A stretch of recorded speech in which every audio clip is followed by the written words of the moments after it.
No one can deny that after 27 years of existence, the name Servol is now a household word. Everywhere one goes, from Port of Spain to Guayari, there is the presence of Servol. Not surprising. Servol administers over 200 centers scattered all over Trinidad and Tobago, employs 600 people, and offers programs to more than 14,000 children, adolescents, and parents each year. These are impressive statistics. Almost 3 decades ago, Servol was created by a few determined volunteers, armed only with a vision for their society, empathy, and the invaluable capacity to listen. Servol came, I have to say, out of a guilt trip I was having in the wake of the 1970 Black Power movement, where there was so much a crisis in the country and everybody was very upset about it. But basically, I stood on the side of the road and I watched these thousands of young youths, mainly from African origin, marching down the streets, burning and destroying and shouting. And I realized that I was living 2 miles away from them, teaching in St. Mary's College. My work in St. Mary's College had sort of cut me off from the grassroots community. Walk into any of the Servol centers and you soon realize that Servol is in the business of alleviating poverty in Trinidad and Tobago and throughout the Caribbean. While lack of money is clearly a matter of urgency in the lives of poor people, at Servol it is not viewed as the most debilitating fact of life. Far more pernicious is a sense of powerlessness which afflicts the poor, rendering them virtually incapable of climbing out of the pit of poverty. The entire Servol program is, in effect, a process of empowerment at all levels.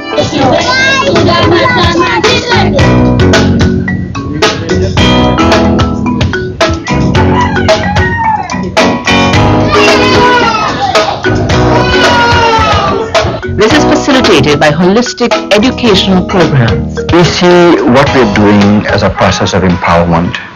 We try to empower people both at an individual level, from children to youngsters. We try to empower communities to help them to take the reins of their own development in their hands. And we try to empower even the national community. Servol insists that this process of empowerment must begin from the moment the child is conceived in its mother's womb. Through its parent outreach program, trained paraprofessionals educate parents in appropriate parenting skills and in the importance of proper nutrition and sanitation in the development of children. We're taking some of our best early childhood teachers, and they go from house to house, street to street, talking to parents, enlightening parents about how they should use the things in their home to educate the child instead of pushing the child away, for example, from the kitchen. Try to get away from the whole idea of beating a child, physical abuse, to make the child learn, and creating the proper environment where a child has security and love. The process of empowerment continues when the 4,800 children are placed in 148 early childhood centers, staffed by highly trained teachers who draw parents and communities into the educational process. Between the ages of 5 and 15, most children enroll in the formal education system. But for the 13 to 15-year-olds who occupy the lowest percentile of the educational scale, Servol offers an innovative program in its junior life centers. The programs at these centers are designed to repair some of the damage they have suffered from an insensitive educational system, to help them become functionally literate and ready to be offered some form of industrial training. The Servol Life Centers accept each year over 5,000 adolescents of both sexes between the ages of 16 and 19 who have been turned off by the formal system and are in imminent danger of opting for a life of drugs or crime. The entire thrust of Servol's work consists of building bridges for poor people, bridges over which they can cross from a life of poverty to a life of opportunity. Servol's work started at the Beetham Life Center, situated in the heart of what is generally believed to be one of the worst crime-riddled and deprived areas in Port of Spain. In fact, in the local patois, The area situated across a highway from the city dump is called the La Basse, which translates literally into down there. In fact, Port of Spain is sharply divided by an enormous concrete drain known as the Dry River. A series of bridges allows traffic to cross from one side to the other. The Dry River and its bridges effectively separates the poor and the disadvantaged from the affluent downtown business community. People from this area are commonly referred to as being born behind the bridge, which carries with it the same derogatory, contemptuous connotation of coming from behind the tracks in many industrialized cities. One of the functions of Servol is to build a bridge between grassroots society and the middle class society and the entrepreneurs and the businessmen of this world. What we have done, I think, fairly successfully over the years is to establish a certain credibility in that if somebody comes from Servol, that person is generally disciplined, punctual, honest, and hardworking, and able to be and very trainable. When Servol takes thousands of children and introduces them to high-quality early childhood education, it is building a bridge which will enable them to benefit from their primary education. When Servol takes its 5,000 adolescents and trains them in a marketable skill, it is building a bridge over which they can pass from hopelessness to a successful life. When Servol involves parents and communities in the development of their children, it is building a mighty bridge to ensure that they emerge from their poverty with positive self-images and burnished self-esteem. Yet after 27 years of doing this, it was not enough. At Servol, there was an acute awareness that there was still a huge gap between the children who come from poverty situations and the modern world of high technology. The whole concept of the program came from, again, Servol's philosophy of listening.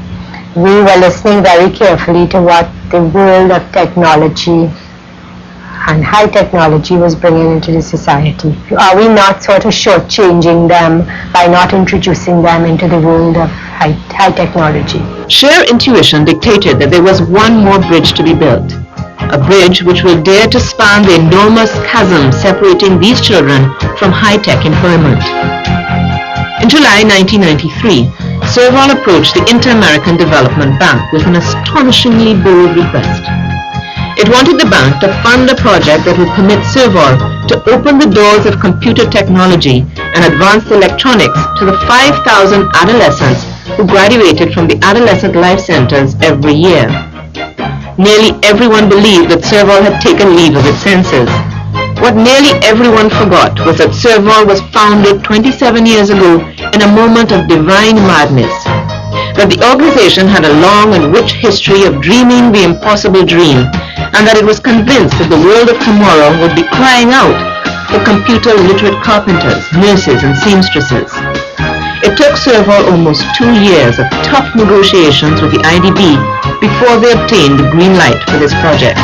We're taking kids who had dropped out of the school system, who didn't have academic qualifications.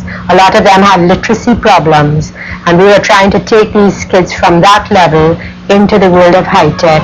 On March 22, 1995, a formal agreement was signed by Servol and the IDB in which the bank pledged $3.6 million for the project, with Servol promising to secure $1.5 million in local counterpart funding. Admittedly, things did not go well from the start. The problem stemmed from an inherent difference in the nature and operations of the two organizations. But in the end, both parties benefited from the process. We went to the IDB and we said, well, this is an idea. Can you help? And to our surprise, they thought it was a very fascinating idea where we could take grassroots kids who had very little education and almost return them to the world of work and into the world of high technology. The project has been unique in many respects. The bank on the investment side tends to work with governments. Now we have an opportunity through the technical assistance side to work with an NGO, and it's been a tremendous learning experience in that sense. First of all, for us to try to be more flexible in terms of what we do and how we work with an NGO, and for them in terms of learning how do you maintain and monitor indicators, how to manage and monitor the use of resources. It was soon realized that Servol had to recruit people with the necessary banking expertise to deal with the IDP's requirements. I can see that I have learned a lot from the bank, that nothing comes free or easy, and if you need to get something in life, you just have to comply with what is required of you. So everything that the bank required, pieces and pieces of paper and all those things that you need to have, you just have to get it. And doing that, I think it became a little more disciplined. It was an enormous task for a relatively small NGO. It involved acquiring and renovating 3 large buildings. Initially, when I saw this building, I wasn't too sure because it's just a scrap heap. Cars parked, and everything, but it was landing, it was an incomplete building. We just had 2 sides and a back. So we had to do the finishing of the frontage. So we had a lot of leeway in terms of finishing what we wanted. Servol was fortunate to receive valuable guidance in the early days from one of Trinidad's largest conglomerates, Milan Massey Limited. We brought together a team of people that brought their expertise. For example, we went to climate control for air condition expertise, we went to board communications for PBX and UPS type expertise, we went to CCS technology for networking and computer equipment type expertise. All these parties were brought together and worked together towards building this high-tech center. It was also fortunate to recruit 2 young high-tech university graduates to provide technical direction to the project. My day-to-day task basically involves making sure that the systems are running in computers, make sure the CPUs, monitors, everything are up and running, making sure that the software is also running. For electronics, basically I just make sure that, again, for that the equipment that we have, that make sure that everything is functioning.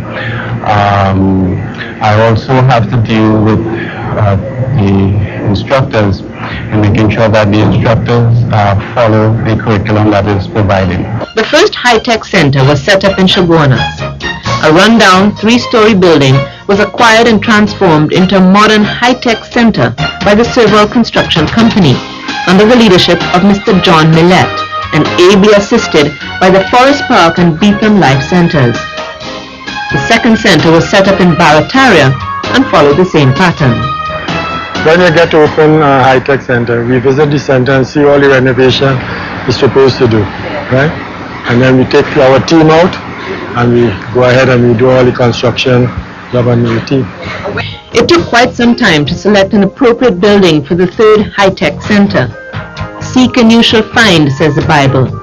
And when Servol happened upon the eventual location of the third center, it was clear that pay dirt was struck because a half-furnished building was perched on more than 1 acre of land in Laramine.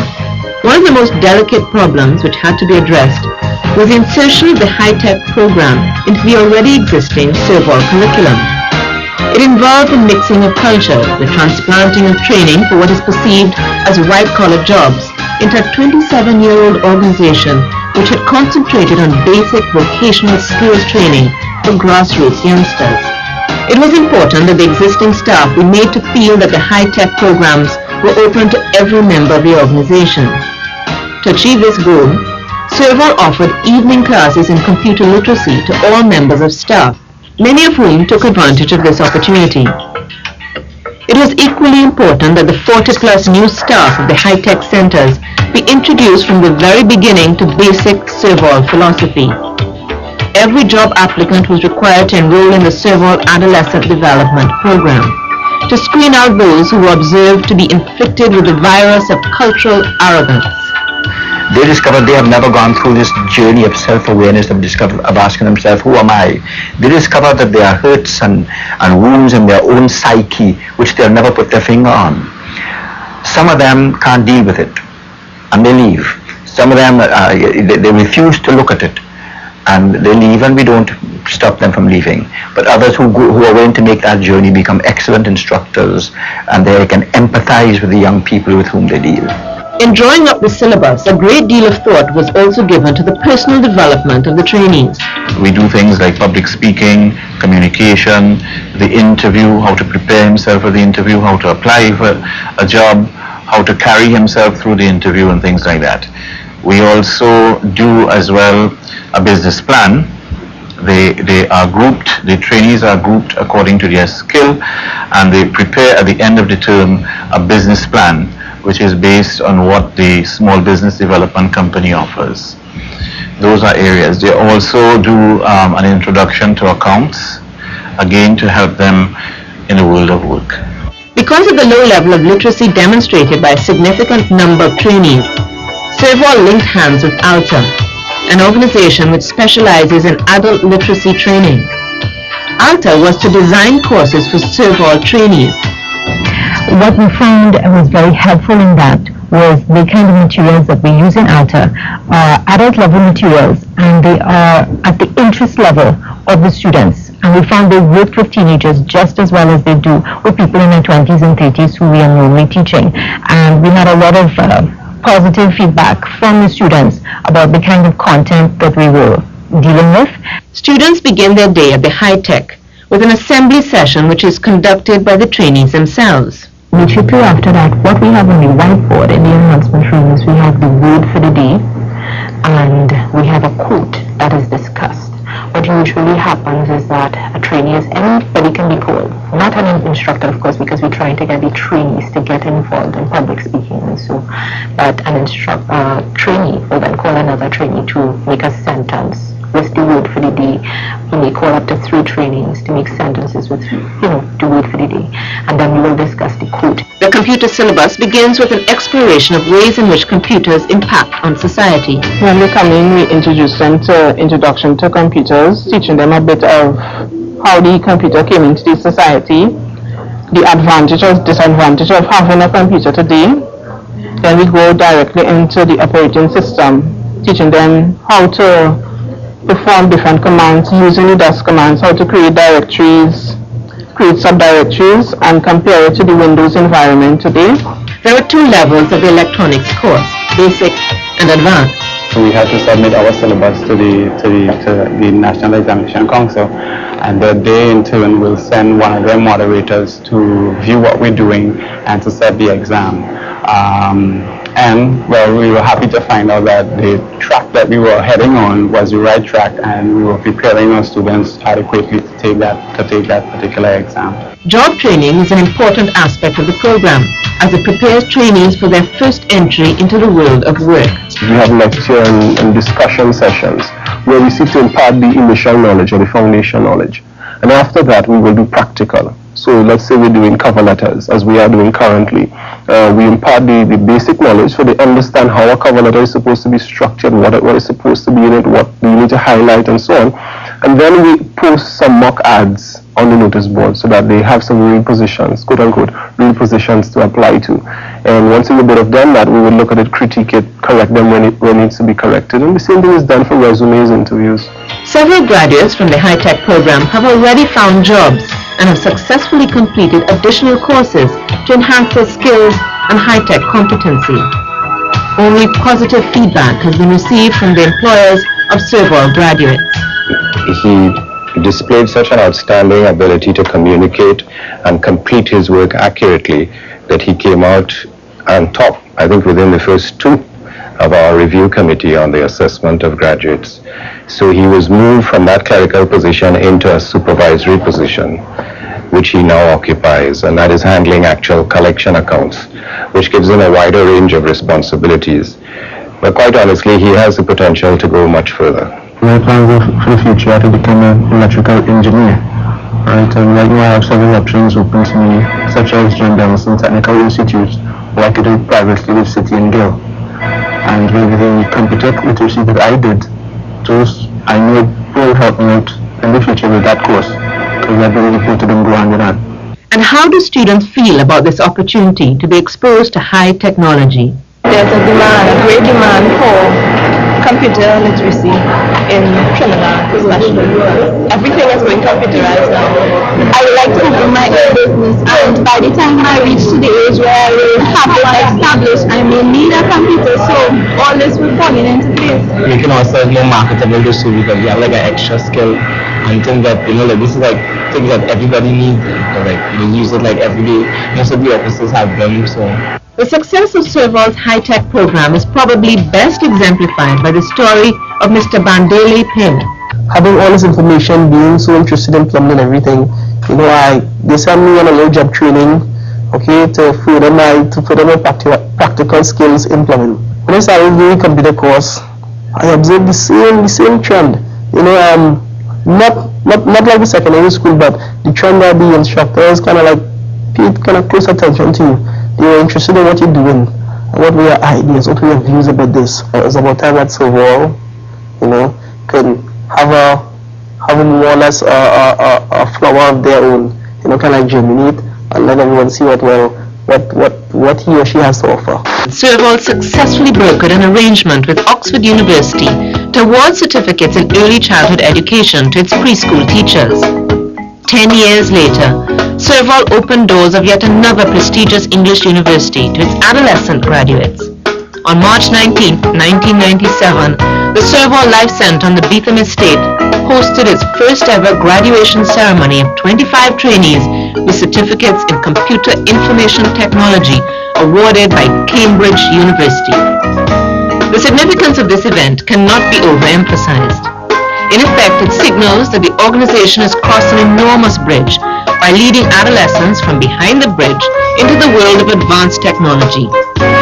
When those young people who had already graduated as auto mechanics, electronic craftsmen, practical nurses, beauty culturists, and the like, stepped forward to receive additional certification in computer technology from Cambridge University, it was like a dream come true.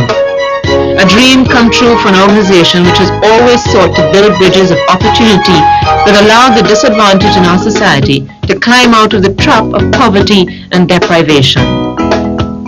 It is quite impossible to describe the emotions which surge within the hearts of adolescents and preschool teachers when they receive certificates from two universities which are arguably the most prestigious in the world.